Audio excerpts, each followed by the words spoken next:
vamos a continuar más bien el día de hoy hablando acerca de la ansiedad social.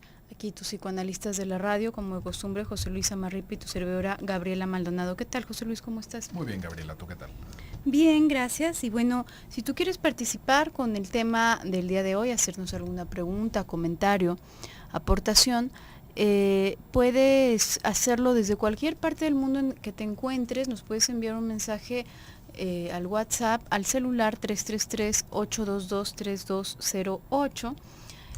O bien, bueno, ya sabes las vías más habituales, los teléfonos para Guadalajara 31 22 11 90, 36 47 18 83 y una línea nacional sin costo 01 800 727 54 20. Y bueno, que el día de ayer ya estuvimos hablando en general a propósito de esta ansiedad social y algunas de las posibles manifestaciones. También íbamos siguiendo el hilito hacia lo que concierne al deseo inconsciente, ya sea el deseo de castigo, digamos que se va condensando, ¿no? Para generar el síntoma se va haciendo una condensación tanto como del deseo de castigo que viene de nuestra conciencia moral, si se trata aquello que estamos pretendiendo o aquello que estamos buscando en cierto nivel, es algo que se considera indeseable, al mismo tiempo algo que se considera inapropiado. ¿Cómo puede ser simplemente el gusto por ser visto, ¿no? Una cierta dosis de exhibicionismo que puede tener la mayoría de las personas y que quizás en términos de la conciencia moral es considerada como algo terrible, ¿no? Entonces, digamos que condensando tanto el deseo de ser visto como el deseo de ser castigado por ello, lo cual puede parecer muy contradictorio, nos da esto como resultado en muchas ocasiones una especie de desliz, ¿no? De pronto, justamente en medio de una gran multitud, algo hacemos, un gran escándalo, nos caemos estrepitosamente, de tal forma que simultáneamente todos me miran, todos me observan, pero también todos me critican o se burlan, ¿no? Al menos en mi entendimiento, al menos en mi cabeza. Entonces ahí están estas dos partes unidas. Y en verdad puede ser complicado pensar cómo es que esta ansiedad social se asocie tanto a nuestro deseo, puede parecer algo muy sacado de la manga, pero verdaderamente tiene que ver con la autoobservación que tenemos sobre nosotros mismos. Vamos a pensar, por ejemplo, por ahí corría uno de estos chistecillos gráficos que andan por internet, muy curioso, ¿no? Aparecía una persona, un monito, caminando y decía la leyenda, yo cuando estoy caminando por la calle, ¿no? Una persona caminando de forma totalmente normal y luego cuando estoy caminando frente a la chica que me gusta, ¿no? Iba haciendo las más estupideces posibles, ¿no? Tropezándose y bueno, ya caras extrañas y tratando de mantenerse en calma como si nada le estuviera pasando. Y esto es algo que muy probablemente en contextos quizás distintos, no sé, para querer dar una buena impresión, por ejemplo, ¿no? Con el jefe y justo ahí es en donde, bueno, sientes que se te está torciendo la cara para un lado y para el otro y ya no sabes qué. ¿Por qué? Porque justamente está esa autoobservación mucho más fuerte y en muchas ocasiones, dependiendo de la calidad de conciencia moral que tengamos, bueno, pues esta misma autoobservación va dirigida a atacarnos. Ahora, sería interesante preguntarnos de qué depende esto, porque hay algunas personas que pueden tener una conciencia moral más flexible, y con esto no me refiero a laxa, no me refiero a personas psicópatas que se lo permiten todo y que nada les importa, sino personas que verdaderamente su conciencia moral pues no es así de sádica, ¿no? No tiene un especial interés por estropearte los planes o tus gustos. Es una cosa curiosa, Gaby, lo de la conciencia social. ¿Cómo vamos, cómo vamos haciéndonos más bien conciencia moral? No quise decir conciencia social, aunque también va relacionado un poquito. Cómo esto, en muchos otros programas hemos dicho que si hay algo que se nos debiera de dar de manera natural, sería convivir con los demás, sería buscar el contacto con los demás. Cuando estamos enfrente de una situación de ansiedad social, estamos frente a algo que tendría que ser la misma naturaleza humana, ¿no? Algo que ya de entrada va al revés. ¿Cómo es que nos da miedo estar entre gente si nosotros somos personas, ¿no? Es como al que le da miedo las personas siendo una persona, ¿no? Tener fobia a los humanos de alguna manera. Le vamos teniendo nosotros este miedo y esa ansiedad a las situaciones, no específicamente a la gente, aunque hay personas que sí dicen que la gente es la que les molesta, ¿no? Que no les gusta el contacto de nadie. Ayer estábamos hablando de, por ejemplo, de las mujeres que le tienen miedo a los hombres, que van teniendo esa distancia como ya muy metida en su educación, pero nos vamos a encontrar con personas que a ambos sexos, ahí no discriminan, no es una cuestión selectiva, sino que a ningún tipo de persona le van teniendo esta confianza. Por ahí, ahorita que tú estabas hablando de estos contenidos que de repente andan flotando por ahí en la red,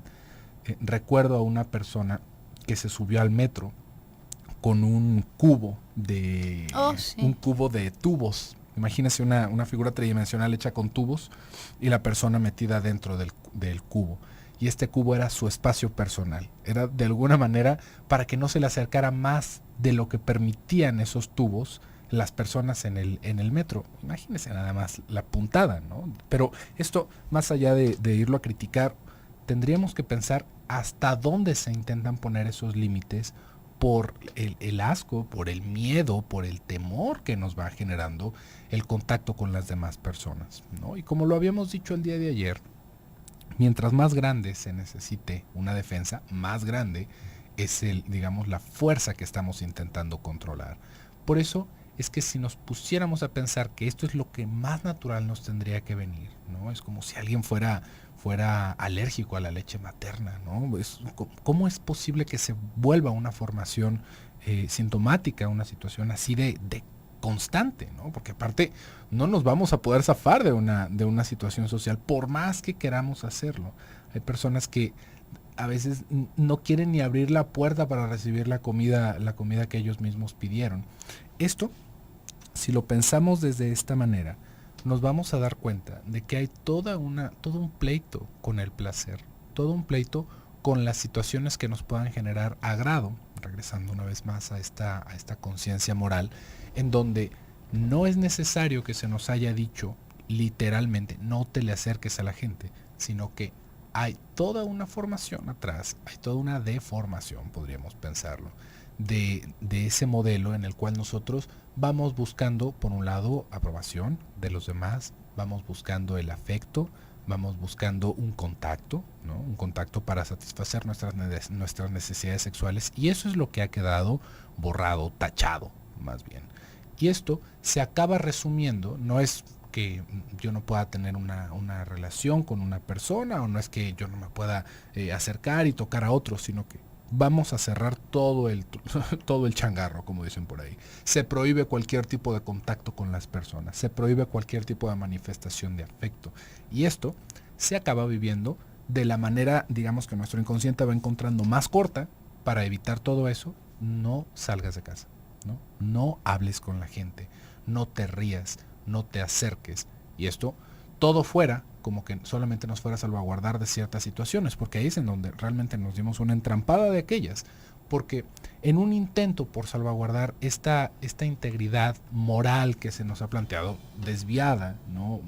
Punitiva, acabamos destruyendo todas las demás posibilidades que tenemos alrededor para crecer, para ligar a las personas que están a nuestro alrededor. Ligar no en el aspecto sexual, sino hacer ligaciones, generar relaciones, relaciones tanto de trabajo como personales, íntimas, y ahí vamos a meterle un freno de golpe a todo lo que nos está sucediendo. Regresando al bloque comercial, hablamos un poquito más del tema, así que quédese con nosotros, regresamos.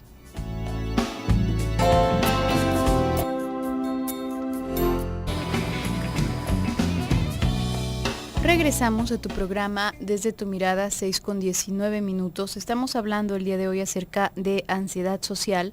Antes de continuar, déjame recordarte que ya está muy cerca este evento anual de Radio Mujer, El Hábito del Buen Vivir, en donde se estarán presentando conferencias como ¿Por qué estoy gorda?, con Luis Ortega, la diabetes y el mexicano, donde está el riesgo, con el doctor Eduardo Márquez, clase de deliciosas y saludables ensaladas con Leti de Huerta, yoga, un método científico para restablecer la salud y liberar el estrés, con Alex Sánchez, y escucha tu cuerpo y baja de peso con Blanca Mercado. Este evento, El Hábito del Buen Vivir, tendrá lugar el día sábado 25 de abril a partir de las 9 de la mañana en el Salón de Eventos Expo Guadalajara, que está en Avenida Mariano Otero y Las Rosas. La entrada es totalmente libre, únicamente tienes que apartar ese día para ir a escuchar todas estas conferencias. Y bueno, continuando con el tema, estamos tratando de pensar, ¿y por qué entonces, de qué depende que algunas personas hayan formado una conciencia moral tan punitiva y saboteadora y otras personas no? Esto, bueno, ya lo ibas comentando, José Luis, a propósito de la educación, a propósito de la formación que hemos tenido. Esto es algo que se va transmitiendo. No es algo que nos enseñen como nos podrían enseñar a sumar o restar, que nos lo dicen literalmente, ¿no? Así hay una clase y en concreto nos van diciendo 1 más 1 es tanto. Es más bien algo que se nos enseña así como se nos enseñó a caminar y como se nos enseñó a hablar. Si te das cuenta, en tu casa, las primeras palabras que dijiste, pues las aprendiste, empezaste a hablar, ¿no? Simplemente empezaste a hablar. ¿Cómo fue que te enseñaron a hablar? No le queda claro a tus papás, no le queda claro a las personas que te enseñaron y te queda claro tampoco a ti. Simplemente después de un cierto tiempo de estar conviviendo con personas que hablan, empezaste a hablar. Lo mismo, luego de estar conviviendo con personas que caminan, empezaste a caminar. Pero no es que te hayan dado la materia de básica, los primeros pasos, pones pierna izquierda, pierna derecha, etcétera. No, simplemente en esta parte imitación y esta transmisión de saberes de forma implícita es que lo vamos adquiriendo. De esta misma forma adquirimos la conciencia moral profunda, por decirlo de una forma, o la verdadera. El día de ayer yo decía, muchas personas hablan de su sistema de valores y esto procuramos mantenerlo aparte, porque por lo general cuando las personas hablan de valores, lo hablan de dientes para afuera. Eso es lo que a mí me gustaría pensar que creo, eso es lo que a mí me gustaría pensar que respeto. No sabemos ni siquiera hasta qué punto nos estamos engañando a nosotros mismos. Hay cosas que quizás a lo largo de la infancia estaban diciendo, predicaban, ¿no? Los padres o aquellas personas que iban educando, y bueno, lo predicaban de una manera constante. No, bueno, es que la libertad y la educación y el poder superarse es la cosa más importante y es lo que verdaderamente hace Pero en el fondo eso no es algo que verdaderamente tengan arraigado, eso es algo que quisieran, a lo mejor porque saben que les podría hacer bien a sus hijos, quisieran poder transmitirle a sus hijos. Pero si no está arraigado verdaderamente en el fondo, luego vemos a estas personitas, ¿no? Que ya una vez que crecen y se hacen adultos, dicen, bueno, pues es que no me puedo despegar un céntimo de mis padres, ¿no? Qué raro, porque ellos siempre me motivaron para que me superara y para que me independizara. Sí, qué raro, ¿no? Pero los papás, claro, quisieran poder soltar a sus hijos, quisieran poder sentir eso. Entonces nos podemos engañar a nosotros mismos. Pero cuando hablamos de conciencia moral, no nos referimos a aquello que nos dijeron explícitamente, no nos referimos tampoco a aquello que nosotros nombramos como nuestros valores. Nos referimos a eso que está ahí inevitablemente, muy a pesar de nuestro gusto o disgusto acerca de ello. ¿Qué quiero decir con esto? Hay cosas que simplemente no podemos hacer. ¿Por qué? Porque no nos lo permite, ¿no? Hay como ya un reflejo puesto dentro de nosotros que no nos permitiría hacer determinado tipo de cosas. Habrá personas, por ejemplo, que tienen una cierta estructura y son, digamos, tendrían una negativa mucho mayor a hacerle daño a una criatura viva, ¿no? Habrá personas que verdaderamente no pueden hacerle daño a una criatura viva, aunque les digan, bueno, pues es que mira, este conejito nos vamos a cenar y es que es el ciclo de la vida y es que, pues sí, pero yo no puedo, hay algo que me detiene antes de hacerlo. Y otras personas a lo mejor sí podrán hacerlo porque su configuración es distinta, por supuesto, en función a las necesidades y al contexto en el que crecieron. Y ahí tendríamos que pensar cómo esta configuración tendría que estar, digamos, ahí para facilitarnos la vida, no para hacerla difícil. Esto, si lo pensáramos en el momento en el que va surgiendo todo, digamos, toda la estructura del aparato psíquico, tendríamos que verlo de esta forma, hacer un resumencito al respecto. Primero, imagínense que nosotros somos puro ello.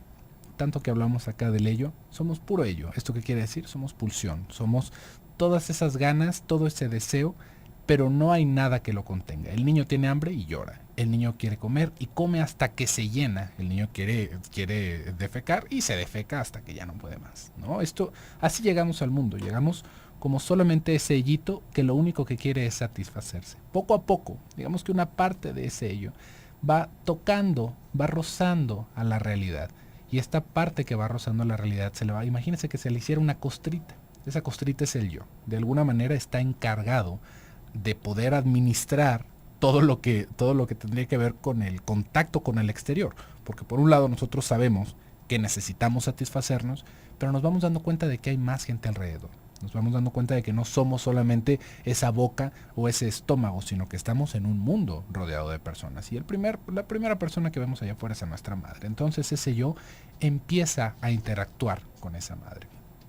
Poco a poco ese yo se va fortaleciendo, va teniendo herramientas, va haciendo lo posible, digamos, como por establecer esas primeras relaciones. Sabe que si le sonríe a la madre lo va a tratar con más cuidado, sabe que puede hacer una llamada sin necesidad de fastidiarla, como podría haber sido en un primer momento el llanto. Poco a poco vamos construyendo nuestra personalidad de esta manera. ¿En qué momento entra la conciencia moral? ¿En qué momento nos llega a arruinar este tipo de situaciones? Ahí es cuando realmente vamos entrando a la sociedad. Cuando nos damos cuenta de que el mundo no nada más es nuestra mamá y yo, ¿no? En donde también está papá, en donde también hay otras cosas que desea mamá. Y ahí es en donde de alguna manera se nos van introduciendo en nuestro pensamiento estas ideas de la sociedad. ¿Hasta dónde sí puedo tomar? Porque bueno, un ello y un yo podrían decir, tengo hambre, ¿cómo conseguimos esto que está por allá? Pues mira, nada más acercamos un banquito, lo agarramos y nos lo comemos. Después nos vamos dando cuenta de que eso que estaba ahí que nosotros queríamos no era nuestro. Eso nos lo enseñan y poco a poco se va haciendo esta tercera instancia. Esta tercera instancia, ya entendida como el super yo, va a, digamos, a regular nuestros comportamientos, digamos que todo el conflicto de intereses del ello a través del yo para poder estar en sociedad. Por eso es que le digo que esto tendría que ser para nuestro beneficio. ¿Por qué? Porque ahí nos dicen, oye, eso no es tuyo, eso no lo puedes tomar, eso al ello no le importa. Y el yo está, de alguna manera, en un principio y a veces hasta más adelante en servicio del ello, ¿no? Podríamos pensarlo de esa manera. Pero ahí es en donde vamos entendiendo que hay mucho más del mundo aparte de lo que nosotros queremos. En esa conciencia moral, tristemente, se nos van instalando ciertos pensamientos extremadamente retrógradas. ¿Por qué? De alguna manera, por la cultura en la que estamos metidos. ¿Por qué? Porque nos van dando dogmas, donde nos van dando no una conducta ética, sino más bien una educación llena de tabús, en donde eso no se puede hacer. ¿Por qué? No preguntes. Eso no se puede hacer y ya, porque eso es malo. Bueno, y si lo hago, ¿qué pasa? Te mueres, te vas al infierno, te condenas, se te cae la mano, te quedas ciego. Entonces, eso es el contenido del que se empieza a llenar nuestra conciencia moral. De puras cosas horribles y sin forma y que aparte tampoco tenemos manera de evitar del todo. ¿Por qué? Porque bueno, entonces si se me antoja me va a pasar eso. pero lo vamos tomando por cierto, haciendo esta formación infantil que nos van heredando ciertos adultos y que ahora sí nos acaba descomponiendo del todo en nuestra manera de pensar. Y entonces ya no estamos, digamos, teniendo esa herramienta que pudo haber sido en un principio el super yo, que de por sí siempre está aliado con una parte sádica, este super yo, pero ahora va teniendo esas herramientas que nos hemos inventado nosotros para hacernos la vida imposible. Vamos a ir a un pequeño bloque comercial en un momento continuamos. Regresamos a tu programa Desde tu Mirada, 6:34. Estamos hablando el día de hoy acerca de la ansiedad social. Antes tenemos un servicio social. Se sigue solicitando sangre tipo O negativo para el señor Rodolfo Valero, que se encuentra internado en el Hospital Ángeles del Carmen, ubicado en Tarascos, número 3435. El señor se encuentra en la cama 309, esperando para cirugía de corazón. Si puedes ayudarlo, por favor, puedes asistir a este hospital para donar sangre tipo O negativo para ese señor. Y tenemos también una participación por aquí, por WhatsApp. Nos está compartiendo, Benjamín nos dice: hola, yo fui quien propuso este tema, muchísimas gracias por tratarlo. Mucha gente te dice que hagas lo que te da miedo para que éste desaparezca. Yo lo hago y no se quita. Me pongo nervioso hasta con el tendero y no he dejado de ir a la tienda. Aún así el nerviosismo, las miradas esquivas, el sudor de manos continúan. Gracias. Muchas gracias, Benjamín, por compartirnos. Y recuerden que siempre tenemos en cuenta todas sus propuestas de temas. Si hay alguno que te interese, con muchísimo gusto lo añadimos a el calendario del mes siguiente, dado que el calendario ya está hecho por meses, entonces no lo podemos introducir en el mismo mes, pero con muchísimo gusto le abrimos un espacio el que sigue. Y esto que tú nos estás compartiendo, Benjamín, es una de las cosas más comunes, ¿no? Uno de estos consejos que a veces hasta se pueden aventar en consultorios, ¿no? Algunas personas por ahí que se hacen llamar expertas y bueno, dicen, bueno, pues hazlo, ¿no? Y entonces se quita. Es un absurdo, ¿por qué? Porque este tipo de lógica va en un sentido lineal únicamente. Ese sentido lineal, si las cosas fuesen tan sencillas, es como este ejemplo que en muchas ocasiones ponemos, ¿no? ¿Cuál es el problema o por qué tiene tantos problemas un drogadicto? Bueno, pues porque consume drogas, y entonces como consume drogas hace desmanes y no asiste al trabajo y ya no se pudo controlar, golpeó a alguien, ya lo metieron a la cárcel, ya hizo, ya. Entonces, la solución al problema es que deje de drogarse, es muy sencillo, ¿no? Es absurdo porque la realidad es que si lo hace es justamente porque no tiene otra opción, porque no hay dentro de su cabeza, dentro de su psiquismo, otra opción. Ese síntoma, ese padecimiento ha surgido como la mejor resolución posible que ha encontrado su aparato psíquico para lidiar con un conflicto interno. Ese ya fue el intento de solución. Entonces, ¿qué nos queda? Bueno, pues tratarlo para encontrar algo que verdaderamente se construya como una ampliación, digamos, de nuestro pensamiento, de nuestro entendimiento, y tengamos nuevos recursos a los cuales recurrir, ¿sí? En este tipo de circunstancias. Ahora, podemos encontrar el origen de este tipo de ansiedad, decíamos, tanto en la educación, en la educación que nos han transmitido, no la que nos han hablado, sino la que nos han transmitido con el trato, con las formas, de esta forma implícita. Lo vamos adquiriendo también en función a la capacidad de contención que tenemos. ¿Qué significa esto? Cualquier afecto, y esto es algo muy curioso, que trata de una forma muy profunda Freud en un artículo que se llama Más allá del principio del placer.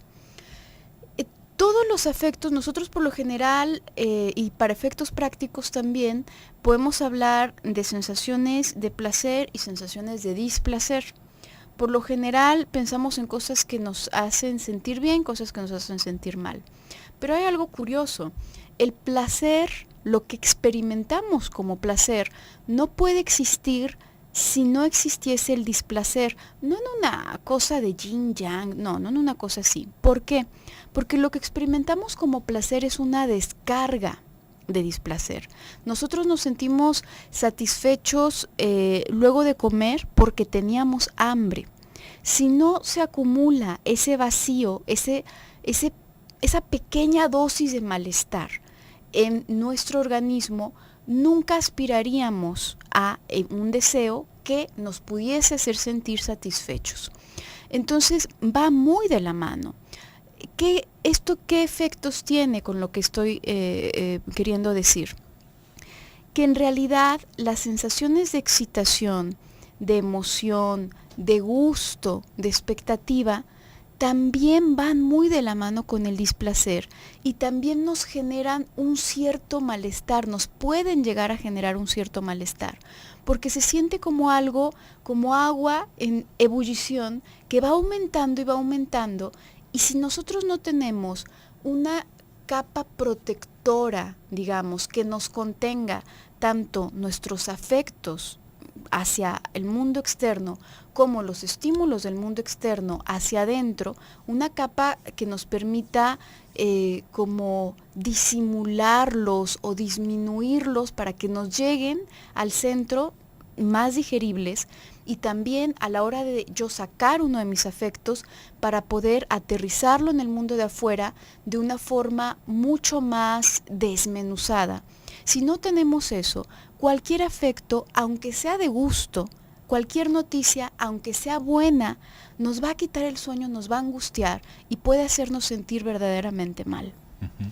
Y pensaba, Gaby, cómo hay personas a las cuales dicen, no, bueno, pero es que yo sí también me puse a hacer ciertas cosas. Yo le tenía miedo a las arañas y me empezaron a enseñar arañas, primero de plástico y luego ya más grandes, y ya se me quitó el miedo a las arañas. Entonces yo supongo que eso debe de funcionar de la misma manera. Conductismo. Uh-huh. Ahí nos estamos topando justamente con un condicionamiento, ¿no?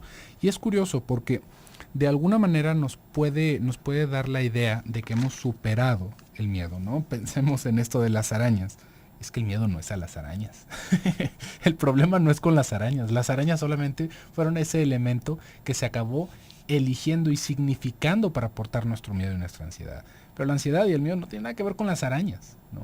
Uno puede decir, bueno, pero es que al menos ya puedo, digamos, convivir con las arañas. Pues bueno, tal vez sí, pues, podríamos decir que es una ventaja, pero eso no era el problema. El problema no está en eso, el problema no está en que nos aguantemos la respiración, así como si dijéramos, bueno, yo quiero aprender a respirar bajo el agua, pero como no puedo, pues nada más me voy a aguantar lo más que pueda y bueno, ya aguanto media hora sin respirar, perfecto. No aprendimos a respirar bajo el agua, hay cosas que no se aprenden de esa manera. Esto que tú vas diciendo de la telita, de la capita protectora que vamos necesitando para lidiar con ciertos aspectos, es muy cierto, Gaby. Y también ahí podríamos entender que digamos como este contacto con las situaciones que nos generan miedo es parte, digamos, del resignificar. Se puede llegar a vivir más bien como una parte de la resignificación de esas experiencias. De entrada, si estamos pensando que tenemos una fobia social, así como nos están participando acá Benjamín, ¿no?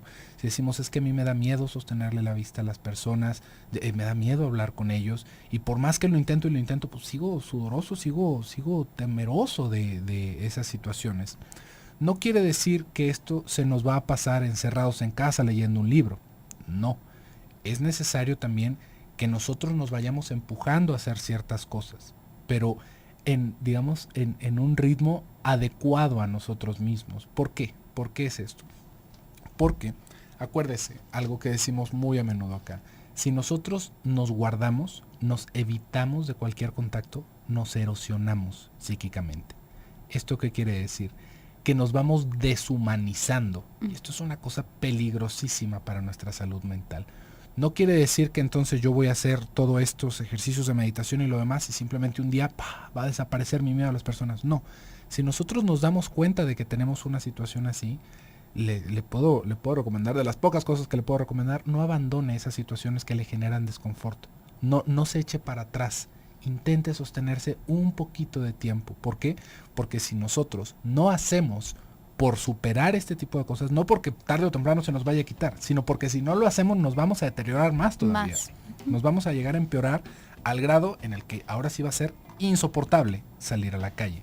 Entonces hay que empujarnos poquito, pero así como le estaba diciendo, debe de haber un proceso de resignificación. Cuando ya vemos algo tan intrincado en nosotros, lo que se tiene que mover ahí es un proceso terapéutico, es algo que nos permita ir ligando todos esos afectos, que nos permita resignificar esas vivencias y ahora sí que nos permita otra vez disfrutar y vivir normalmente como podríamos pensarlo antes de que tuviéramos ese tipo de ansiedades.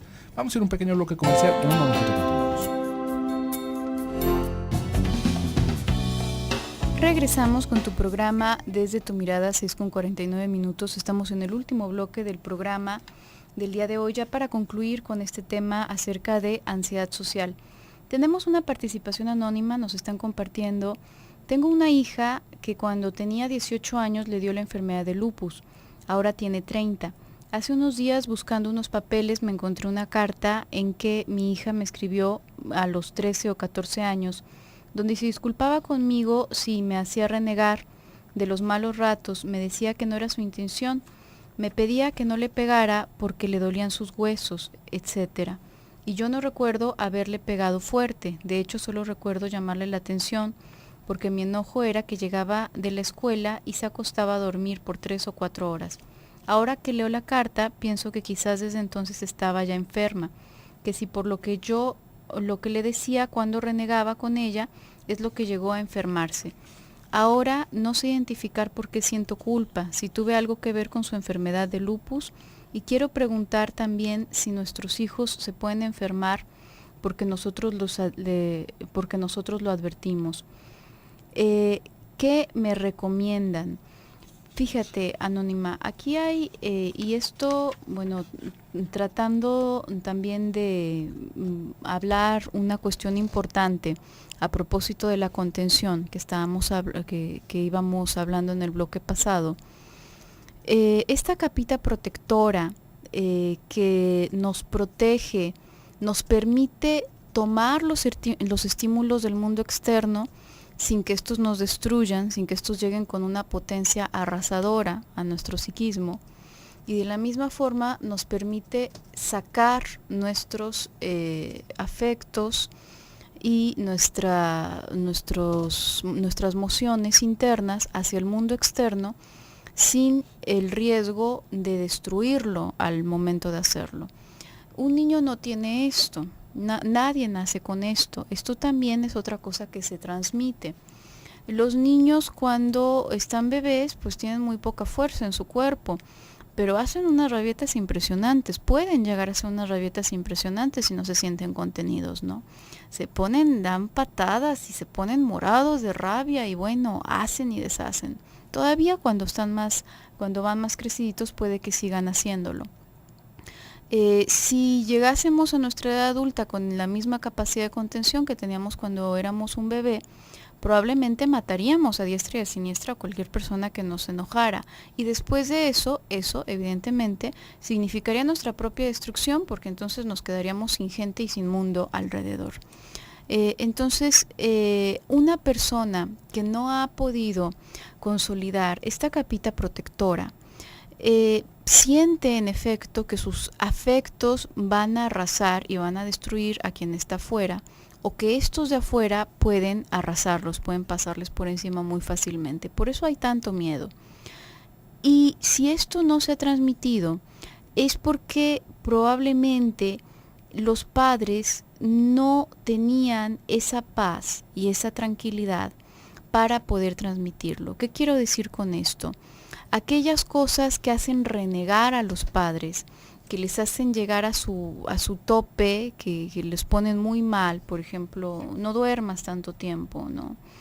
Cuando un padre llega al punto de los golpes, incluso de los gritos, es porque ya se desbordó, no se está conteniendo el padre. En este caso, tú nos compartes que a ti te ponía muy mal eso. Es posible que eso te llegara a tope, eso te desbordara y entonces te descargabas encima de ella. Esto sí es bastante dañino en el sentido no únicamente de que no se lo estoy transmitiendo, no le estoy dando esa protección, esa contención necesaria, sino que además le estoy vaciando encima todo el torrente de lo que yo me estoy desbordando a una personita que no tiene paredes necesarias para soportarlo, ¿no? Si tú llegas y le dices eso a una persona adulta en la calle, probablemente te va a mandar así nada más como, sí, claro, ¿no? Te va a hacer a un lado. Pero si le dices eso a una criaturita, si le dices eso a un hijo, es muy distinto. Entonces, esto por supuesto que influye en el sentido de cómo va a tramitar todas las angustias. En muchas ocasiones, cuando no hay un canal mental, psíquico, para poder tramitar ciertas angustias, estas quedan como residuos en el cuerpo, digamos, quedan colgadas en el cuerpo. Y ahí es cuando hablamos de las enfermedades psicosomáticas. Pero tenemos que entender que nosotros no tenemos el poder de enfermar a otros o de enfermarnos a nosotros mismos mágicamente. ¿Qué significa esto? Si una persona tiene predisposición fisiológica a sufrir padecimientos gastrointestinales y lleva una vida tranquila, una alimentación balanceada, etcétera, probablemente nunca los va a sufrir. Pero si en lugar de eso vive un estrés constante, entonces probablemente, si no hay otra forma de tramitar eso, se van a enfocar en ese órgano. Por supuesto, somos una totalidad y claro que puede tener que ver, pero ahora creo que lo importante, Anónima, es más que la culpa, porque otra vez a propósito de conciencia moral, tiene una función útil la conciencia moral y la culpa, pero no flagelarnos. Flagelarnos no nos sirve de nada. Entonces, si tú estás viendo eso y te estás cuestionando y te estás yendo hacia atrás, vamos a ver qué utilidad, mucho más allá de flagelarte, que eso no sirve de nada, tendrá eso que ahora que tú estás descubriendo. Porque, digamos, si se nos ocurre de repente, ¿no? Pues ¿qué beneficio tiene la culpa? La culpa es un freno para nosotros, es un foco rojo, es una advertencia de que algo estamos haciendo mal, ¿no? De que algo estamos haciendo mal bajo nuestros cánones de qué es lo que es estar haciendo mal, ¿no? En esto que tú te vas sintiendo muy culpable por lo que sucede con tu hija, vamos a pensar que es un falso positivo, ¿sí ves? Porque se va ligando esa culpa con ese pensamiento mágico de que tú la enfermaste con tus regaños o con tus maltratos, hayan sido en la intensidad que hayan sido, ¿no? Por lo que tú nos dices que no recuerdas que haya sido de esa manera, ¿no? Como golpes, sino más bien como esos gritos o esos regaños. Ahí es en donde ya se vuelve un falso positivo. ¿Por qué? Porque es estar metido en esta idea de que tú le pudiste haber generado esta enfermedad. Tú no lo dices así muy claro. Quiero preguntar si también nuestros hijos se pueden enfermar porque nosotros lo advertimos. Ahí, en esa forma, advertimos, así fue la palabra, tal cual, advertimos. Fíjese cómo vamos haciendo muchas cosas como padre, que es, no te subas ahí porque te vas a caer, ¿no? Yo no puedo decir, no te subas ahí porque te puedes caer, ¿no? No porque te vas a caer, pero lo que decimos es porque te vas a caer.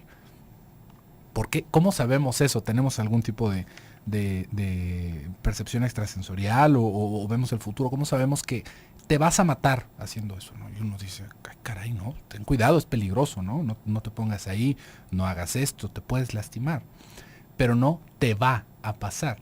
Ahí, en ese desliz de nuestro lenguaje, nos vamos a dar cuenta cómo, una vez más, están estos deseos encontrados y están estos deseos sádicos y destructivos también en nosotros mismos, ¿no? Y todavía se vuelve más real cuando el niño se sube, se cae y nosotros le decimos, te dije que te ibas a caer, ¿no? Fíjese todas las cosas que van ahí de por medio en esa escena tan curiosa y tan común en nuestra vida cotidiana. El niño acaba atribuyéndole poderes a su madre. Y esto es algo en el que muchas personas se pueden llegar a sentir identificados. Es que mi mamá es casi bruja. Me dijo que iba a fracasar en ese trabajo y fracasé, ¿no? Me dijo que mi relación no iba a funcionar y no funciona. Mi mamá algo tiene mágico que puede saber el futuro. Fíjese lo que realmente está sucediendo tras bambalinas. Tras bambalinas, el niño, su mundo gira alrededor de la madre. Su mundo gira alrededor de satisfacer a la madre en ese primer momento. Si la madre me dice, te vas a caer, me caigo. ¿Por qué? Porque mi mamá dijo que me voy a caer. Me caigo, me lastimo. Te dije, claro, me lo dijo. Y ahí vamos viendo toda esa satisfacción que les da a las madres. Porque ni siquiera es como, uy, ya sabía que se iba a caer, ¿no? Y apresurarse, sino es, te dije. Todavía como regodeándose de la situación de sufrimiento que acaba de partir el niño, ¿no?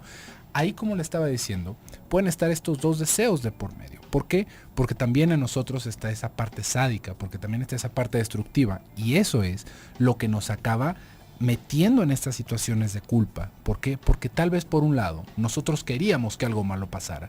Que nosotros quisiéramos no lo convierte en un hecho.